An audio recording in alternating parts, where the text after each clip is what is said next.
Olá, terceira série do ensino médio, e aí, tudo bem? Vamos à nossa aula de língua portuguesa. Sou o professor Wesley e hoje nós vamos resolver questões ligadas à nossa revisão para a prova do quarto bimestre, prova de gramática e literatura. Bom, temos aqui um texto, gente. Será que é necessária a leitura do texto? Vamos ler o comando da questão? Vamos lá. O texto recebe o título de O Homem e a Galinha. Por que a história recebe esse título? Gente, olha só. Pelo título, dá para saber a resposta, tá? Mas para isso você vai ter de ler as alternativas. Olha só, o homem e a galinha. Vamos ver se vocês captaram a mensagem. Vamos ler as, então, alternativas. Caso você não consiga somente pelo título do texto, né? Então nós vamos ler o texto, logicamente, e vamos observar qual é que deve ser marcada. E aí eu vou apresentar algumas ideias referentes, então, a como entender esta questão. Nós temos de entender como é que a questão é formulada, gente. Temos aqui, então, a história recebe esse título porque eles são os personagens principais da história narrada? Ou será porque eles representam, respectivamente, o bem e o mal na história? Ou C, porque são os narradores da história? Ou D, porque ambos são personagens famosos de outras histórias? Ou E, porque representam a oposição homem-animal? E aí? Olha só, qual é a questão aqui? Nós temos uma questão que é formulada a partir de uma questão que está de acordo com o texto e as outras não. Certo? Então, você vai, logicamente, perceber que as outras não estão conforme o que está escrito no texto. Certo? E somente uma está de acordo com o texto. Ah, mas o senhor está falando isso por quê? Porque existem questões em que todas as alternativas estão de acordo com o texto? Sim. E este tipo de questão, como essa daqui, fazem com que as pessoas achem que ela foi mal formulada, e não foi. Porque esse tipo de questão trabalha a ideia central do texto. Vamos ler então aqui? Olha só o comando. Qual das afirmativas a seguir é correta em relação ao homem da fábula? Então, ao homem da fábula. Será que ele é um personagem preocupado com corte de gastos?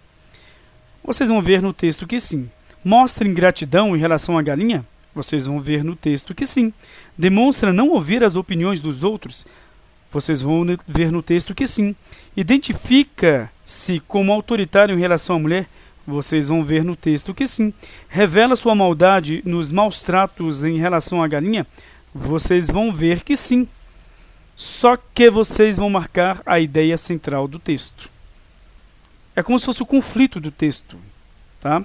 Então é por isso que as pessoas muitas vezes não entendem como responder a esse tipo de questão. E aí acabam muitas vezes errando ou muitas vezes se fiando no fato de que depois vão criar um recurso contra a questão e não vão ter sucesso. Vamos ler então aqui o texto. O homem e a galinha, Ruth Rocha. Era uma vez um homem que tinha uma galinha. Era uma galinha como as outras. Um dia, a galinha botou um ovo de ouro. O homem ficou contente. Chamou a mulher. Olha o ovo que a galinha botou. A mulher ficou contente. Vamos ficar ricos. E a mulher começou a tratar bem da galinha. Todos os dias dava mingau para a galinha.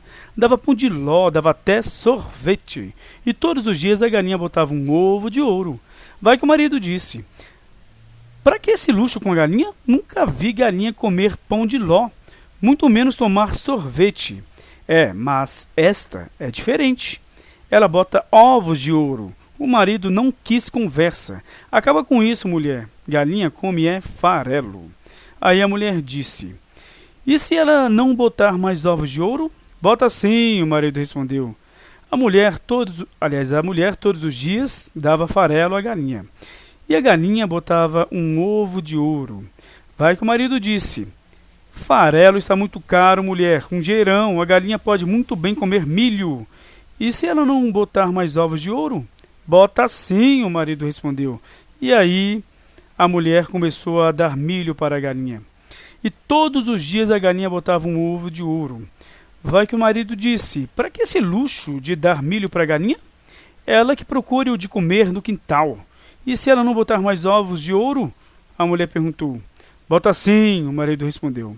E aí a mulher soltou a galinha no quintal. Ela catava sozinha a comida dela. Todos os dias a galinha botava um ovo de ouro. Um dia a galinha encontrou o portão aberto, foi embora e não voltou mais. Dizem, eu não sei, que ela agora está numa boa casa onde tratam dela a pão de ló. Ruth Rocha. Então vamos lá, olha só, temos aqui questão 1, né? O texto recebe o título de O Homem e a Galinha. Por que essa história recebe esse título? Olha só, porque eles são os personagens principais da história, gente. Eu falei que conforme o título nós poderíamos responder o homem e a galinha. O texto é sobre quem? O homem e a galinha. Os personagens principais da história. Porque eles representam respectivamente o bem e o mal na história? Não, a galinha é indiferente. Não é porque ela, né, botava ovos de ouro, né, que então ela era o bem na história. Porque são os narradores da história. A galinha não era narrador, né? O homem participava como narrador em alguns momentos, né? Ou seja, o tipo do discurso, né, em que o narrador também toma voz em alguns momentos, tá? O discurso, então, indireto livre. Agora, porque ambos são personagens famosos de outras histórias, não tem nada a ver. Porque representam a oposição homem-animal, não tem nada a ver com a história. Estas duas, como eu falei a vocês, né? Algumas não teriam nada a ver com a história e outras sim, né? Bom, a questão 2 aqui nós temos: qual das afirmativas a seguir é correta em relação ao homem da fábula? Nós temos então aqui as alternativas. Vamos ver quais? Olha só. É um personagem preocupado com corte de gastos? Sim. Mostra ingratidão em relação à galinha? Sim. Demonstra não ouvir as opiniões dos outros, da mulher? Sim. Identifica-se como autoritário em relação à mulher? Sim. Revela sua maldade nos maus tratos em relação à galinha? Sim. Mas qual é a ideia central do texto? Bom, gente, olha só. Ele está preocupado com corte de gastos. Mas é a ideia central do texto? Ele ficou rico? Não. Mostra ingratidão em relação à galinha? Olha, não é a ideia central do texto também. Por quê? Porque, por mais que a galinha colocasse os ovos, né, a ideia central é que ele sempre fez o quê? Maltratou a galinha. Já dei a resposta, né? Demonstra não ouvir as opiniões dos outros? Tudo bem, mas não é a ideia central do texto. E nem mesmo a sua autoridade em relação à mulher. E sim o fato dele maltratar a galinha sem motivo algum. Ela dava os ovos de ouro, tá? A galinha, logicamente, que deveria ser muito bem cuidada, mas não, maus tratos. É a ideia central do texto, tá? Então, respondemos aqui essas duas. Vamos para a questão 3. Temos aí, então, assinale a opção em que a supressão das vírgulas alteraria o sentido do enunciado. Temos, então, aqui as alternativas. Os países menos desenvolvidos vêm buscando, ultimamente, soluções para seus problemas no acervo cultural dos mais avançados. Nós temos essas duas vírgulas aqui. Será que a supressão delas traria problemas para o enunciado? Alteraria o sentido do enunciado? Não. Por quê? Porque nós temos aqui um advérbio, né, que trata de tempo, e ele continuaria sendo um advérbio tratando de tempo se nós retirássemos então as vírgulas. Advérbios com uma palavra ou até duas, quando deslocados da sua função, da sua posição canônica, então não devem receber vírgulas obrigatoriamente, e sim facultativamente. Assim, não haveria problemas em retirar essas vírgulas. Vamos a B. Alguns pesquisadores que se encontram comprometidos com as culturas dos países avançados acabam se tornando menos criativos. Então, nós temos aqui, observem, alguns pesquisadores que se encontram comprometidos com as culturas dos países avançados. Nós temos uma oração subordinada, adjetiva, explicativa. Estes pesquisadores, né, eles são pesquisadores específicos. Essa, na verdade, afirmativa foi retirada, então, de um texto em que se sabia quais eram estes, então, pesquisadores. Se você retira as vírgulas, então você terá orações, aliás, uma oração subordinada adverbial restritiva. E você não saberá de quem, no caso, a oração está se referindo, ou a quem a oração está se referindo, ou seja, que pesquisadores específicos são esses. Então, alteraria o sentido da oração. O que está em questão aqui não é a sintaxe, é o sentido, certo? Por exemplo, essa daqui, se retirássemos essas vírgulas, não alteraria o sentido, mas alteraria a sintaxe. Porque quando você tem um termo retificativo, ratificativo, conclusivo, adversativo e explicativo, você deve colocar entre vírgulas. Mas nós não estamos aqui analisando a sintaxe, e sim o sentido, certo? Por exemplo, as provas do CESP, elas trabalham isso, com a alteração ou não da correção gramatical e do sentido. Aqui é a alteração do sentido. Aqui houve a alteração da sintaxe, e não a alteração do sentido. A atividade científica nos países desenvolvidos é tão natural quanto qualquer outra atividade econômica. Olha só, se retirarmos essas vírgulas, a questão sintaticamente ficará incorreta. Porque nós temos um adjunto adverbial de 3 palavras que está, então, deslocado. E você não pode, na verdade, está numa posição aí intercalada. Você tem de manter essas vírgulas, mas nós estamos trabalhando o sentido. Mesmo que se retirasse, tá? Ou se retirassem as vírgulas, as vírgulas então fossem retiradas, a questão aqui ainda ficaria correta conforme o enunciado aqui. Tá? Na verdade, o comando da questão. Porque estamos analisando o sentido e não a sintaxe. Tá? Porque continuaria, né, sendo uma circunstância de lugar.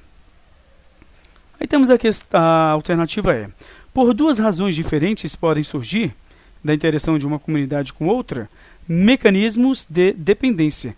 Também temos aí uma ideia, né, ligada então a uma circunstância adverbial em que, retirando-se as vírgulas, o sentido não seria alterado.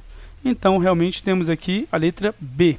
E ela é uma pegadinha, porque você retirou aqui uma ideia de um texto em que a palavra pesquisadores aqui você poderia entender como uma palavra de sentido generalizante, falando de vários pesquisadores, e não de pesquisadores específicos. Mas se há as vírgulas, então, sinto muito, trata-se de uma oração subordinada adjetiva explicativa. Assim, esses pesquisadores são pessoas específicas. Tá? Vamos à questão 4. Assinale a opção em que está corretamente indicada a ordem dos sinais de pontuação que devem preencher as lacunas da frase abaixo. Tá? Então vamos lá, gente. Nós temos aqui, quando se trata de trabalho científico, 2 coisas devem ser consideradas. Uma é a contribuição teórica que o trabalho oferece, a outra é o valor prático que possa ter. Bom, vamos lá, vamos por etapa. Quando se trata de trabalho científico, nós temos uma oração subordinada adverbial temporal deslocada à frente de uma oração principal. Vírgula obrigatória. Se a oração estiver subordinada depois da principal, a vírgula se torna facultativa. Vírgula obrigatória. Então nós temos aqui na A, 2 pontos, vírgula, ponto, vírgula, ponto e vírgula, tá? Pontos, vírgula, não, ponto e vírgula, tá? Beleza. Ou seja, já achamos aqui que queremos. Pronto, resolvemos a questão. É simples assim, tá? Vamos ver o restante. Quando se trata de trabalho científico, 2 coisas devem ser consideradas. 2 pontos, vamos ter aqui o que? Uma enumeração. Depois de 2 pontos pode ter uma explicação, uma citação, uma enumeração. Se é uma enumeração, vamos ver, olha só, é a contribuição teórica que o trabalho oferece, e a outra, se é uma enumeração, a outra pontuação que sempre deve ser usada, o ponto e vírgula, está aqui, 2 pontos, ponto e vírgula, beleza? Tranquilo, vamos lá, questão 5. Assinale o exemplo em que há emprego incorreto da vírgula. Então vamos ver, temos aqui, como está chovendo, transferir o passeio. Então temos uma oração subordinada à frente de uma principal, é adverbial, tá? Então, nós temos aqui, na verdade, uma vírgula obrigatória. Correto, né? Nós queremos o incorreto. Não sabia, porque todos lhe viraram o rosto. Então, nós temos aqui uma oração subordinada adverbial, em que, então, não há necessidade, né, desta oração aqui estar com a vírgula. Beleza? Agora, ele, caso queira, poderá vir aqui. Vir hoje, aliás, desculpem. Nós temos aqui uma oração intercalada. Está correta, né? As vírgulas estão corretas porque ela está intercalada. Não sabia porque não estudou. Então, ele não sabia porque não estudou. Então, nós temos aqui o erro, tá? Esta aqui é facultativa, então está correto. Não sabia porque não estudou, tá? Ele não sabia porque não estudou. Então, ele não sabia. Então, qual é o motivo dele não saber? Né? Porque ele não estudou. Então, nós temos essa incorreta, mas aqui que vem um problema. A vírgula pode ser facultativa, mas a questão indicou como incorreta. Mas eu pego e seleciono questões assim. Agora, olha só, o livro, comprei-o por conselho do professor. Nós temos aqui um objeto direto pleonástico sintático. Eita, nós! Porque nós temos a repetição do objeto direto aqui, ó. Um em forma de pronome pessoal do caso oblíquo e o outro em forma de um objeto direto desenvolvido, vamos dizer assim, tá? Tá correto. Por quê? Porque você não pode ter dois objetos diretos ligados ao mesmo verbo. Mas você pode separá-los por vírgula. Mas não são dois objetos diretos? Sim, mas você pode separá-los por vírgula, porque você vai usar com uma intenção de ênfase. O livro, comprei-o por conselho do professor. Beleza? Então, vamos à questão 6. Assinale o trecho sem erro de pontuação. Então, vamos lá. Temos aqui, então, vimos pela presente solicitação das vossas senhorias que nos informe a situação econômica da firma em questão. Então, olha só, nós vimos pela presente solicitação de vossas senhorias que nos informe, olha só, a situação econômica. Então, esse que nos informe é uma oração subordinada substantiva. Então, nós temos aqui uma vírgula. Você não pode separar a oração principal da oração subordinada. Certo? Então, nós queremos assim erro. Cientificamo-nos de que, na marcha do processo de restituição de suas contribuições, verificou-se. Então, olha só. Verificou-se, olha só. Certificamo-nos de que. Temos a oração subordinada aqui. De que na marca do processo de restituição de suas contribuições, verificou-se, certificamo-nos de que verificou-se a ausência da declaração de beneficiários. Faltou uma vírgulazinha aqui depois do que. Tá? Verificou-se em que situação? Na marcha do processo de restituição de suas contribuições. Nós temos aqui um objeto direto em forma de oração, uma oração subordinada substantiva objetiva direta desenvolvida, que está separada da sua oração principal por vírgula. Tá? Na verdade, está separada da sua própria conjunção. Né? Então, vamos lá. C. O Instituto Exato de Previdência do Estado vem solicitar, separou o sujeito do predicado, tá, gente? Ridículo. Encaminhamos a Vossa Senhoria para o devido preenchimento o formulário em anexo. Olha só, encaminhamos a Vossa Senhoria o formulário em anexo. Nós encaminhamos o quê? O formulário em anexo a quem? A Vossa Senhoria. Objeto indireto e objeto direto. Aqui, objeto indireto a Vossa Senhoria e objeto direto o formulário em anexo. Não pode haver vírgula entre sujeito, nós encaminhamos o verbo e os objetos. Aqui indireto e aqui direto. E não tem vírgula. Ué, mas isso aqui está intercalado entre duas vírgulas. Está correto. Tá? Pronto. Estamos remetendo em anexo o formulário. O formulário, nós estamos remetendo o anexo em formulário. Você separou o objeto direto do seu verbo. Beleza? Então, está incorreto. Assinale as frases em que as vírgulas estão incorretas. Vamos lá, então. Temos aqui, olha só. Eu vou direto para a frase, tá? A parede da casa era branquinha, branquinha. Nós temos aqui uma vírgula separando o sujeito do verbo, tá? E ainda tinha de haver vírgula aqui, separando, então, os termos no caso em coordenação, né, que são núcleos do predicativo do sujeito. Paulo, diga-me o que sabe a respeito do caso. Está correto? João, o advogado, comprou ontem uma casa. Está correto? Porque temos duas vírgulas aqui. Ó.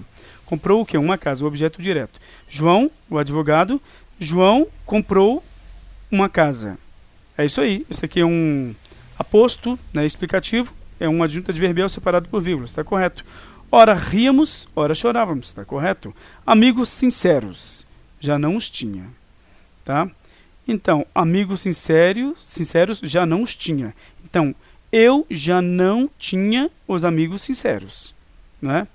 Então, olha só. Nós temos aqui o verbo. Nós tínhamos o quê? Então, eu tinha os amigos sinceros. Tá? Então, o que nós temos? Dois objetos diretos novamente. Então, eu tinha os amigos sinceros, né? Já não os tinha. Este é o objeto direto representado pelo pronome, né, pessoal do caso oblíquo átono. E temos aqui o objeto direto que está desenvolvido. Então, nós temos que separar por vírgula, porque nós não podemos ter dois objetos diretos ou dois objetos indiretos ligados ao mesmo verbo. Agora vamos aqui, aliás, só um pouquinho, vamos marcar essa aqui também, não é? Aliás, ela está correta, desculpem, é somente a incorreta. Beleza? Então vamos lá, temos aqui, desculpem, está aqui, né? A questão 8. Será que eu enriqueceria este relato se usasse alguns difíceis termos técnicos? Mas aí que está, esta história não tem nenhuma técnica, nem de estilo, ela é ao Deus dará. Eu que também não mancharia por nada deste mundo com palavras brilhantes e falsas uma vida parca como a de datilógrafa. Então, em A Hora da Estrela, o narrador questiona-se quanto ao modelo, ao modo e até a possibilidade de narrar a história. De acordo com o trecho acima, isso deriva do fato de ser ele um... Bom, gente, temos aqui a letra E. Então, autocrítico que percebe a inadequação de um estilo sofisticado para narrar a vida popular. E é óbvio, né? Aqui mesmo nós temos a vida de uma datilógrafa, né? Uma vida parca, uma vida, então, sem muita, vamos dizer assim, abundância, né? Por exemplo, uma vida, então, vamos colocar significativa nos termos, né, de algumas pessoas. Vamos colocar assim, né? Porque é lógico que é uma vida significativa. Tá, vamos lá então. Você, né, vai tirar uma interpretação de que você não precisa de uma linguagem técnica para falar sobre uma vida, né, popular. Então esta é que é a ideia. Agora, é correto, na 9, afirmar que o poema dramático Morte e Vida Severina, de João Cabral de Melo Neto? Aí temos as questões, as alternativas. Tá? Então, o Alto de Natal, né, acaba por definir-se não exatamente no sentido religioso. Não, porque não é uma temática em si do pós-modernismo, que é o que nós estamos estudando. Tá? Mas sim uma questão ligada, por exemplo, a questões do, vamos dizer, eu, mas não do egocentrismo em si, lá do romantismo, mas sim ligado ao existencialismo. Observe como é que é isso.